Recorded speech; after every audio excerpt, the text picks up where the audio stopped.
खैबर पख्तूनख्वा की आवाम क्या चाहती है? इंतशारी टोला एहतजाज खेलने की अपनी रविश से बाज नहीं आ रहा। इकबाल अफरीदी ने खैबर में और आतिफ खान ने मर्दान में अमन मार्च की आड़ में एहतजाज करने का प्लान बनाया।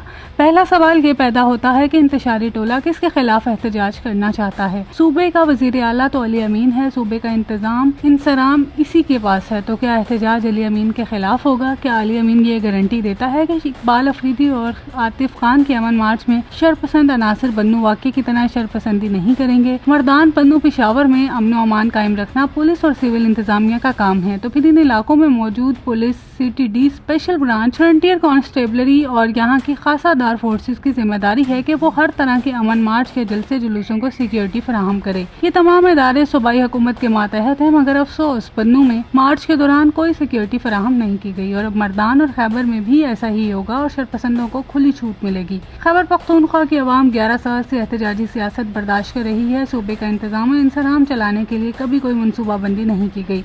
बिजली चोर पे कोई रोकथाम नहीं, ग़िज़ा की तरसील के लिए कोई प्लानिंग नहीं, तालीमी सूरत हाल भी नागुफ्ता है। दूसरे सूबों में कोटा हासिल करने के लिए एहतजाज करना है, मगर अपने सूबे में नई यूनिवर्सिटी नहीं बनानी। सूबे पे हुकूमत हासिल करके राज करना है, मगर सूबे की हालत बेहतर बनाने की तवज्जो नहीं देनी। नए अस्पताल क्या बनाने, जो बने हुए इनकी हालत बेहतर बनाने के लिए कभी नहीं सोचा। सूबाई वज़रा करप्शन का बाजार खूब गर्म रखते हैं। जब आवाम सीखपा हो जाती है तो खुद एहतजाज करने निकल पड़ते हैं और आवाम को बुनियादी इंसानी सहूलियात मुहैया नहीं करनी, बल्कि इन्हें एहतजाज खेल कर इंतशारी बयानियां बनाकर मसरूफ रखना है, ताकि आवाम सूबे के अरबाब इख्तियार की नाकस कारकर्दगी की वजह की तरफ तवज्जो ही न कर सके। मगर अब ऐसा नहीं चलेगा। खैबर पख्तूनख्वा की आवाम भी फैला चाहती है। वो एहतजाजी और इंतशारी सियासत से तंग आ चुकी है। आवाम को सूबे में मयारी अस्पताल और तालीमी इदारे चाहिए, सूबे में सड़कों का बेहतरीन चाल चाहिए, करप्शन से पाक निज़ाम चाहिए, मगर सूबे के हुक्मरान खुद को अपोजिशन समझ के एहतजाज कर रहे हैं। आवाम को इनके वोट फलाही निज़ाम बनाने के लिए दिया, मगर ये पहले तो इक़्तिदार के लिए कुत्तों की तरह लड़े, ओहदों के लिए रिश्वत दी और अब इक़्तिदार मिलने पर एहतजाज कर रहे हैं ताकि अपनी करप्शन छुपा सके और जब दहशतगर्दों और स्मगलरों की ये सहूलत कारी कर रहे हैं इनको तहफ़्फ़ुज़ दे सके। KPK की आवाम को भी अपने हुक्मरानों की रविश देख कर अब अकल आ जानी चाहिए। इंतशारियों को वोट देंगे तो वो आपको कभी अमन से नहीं रहने देंगे।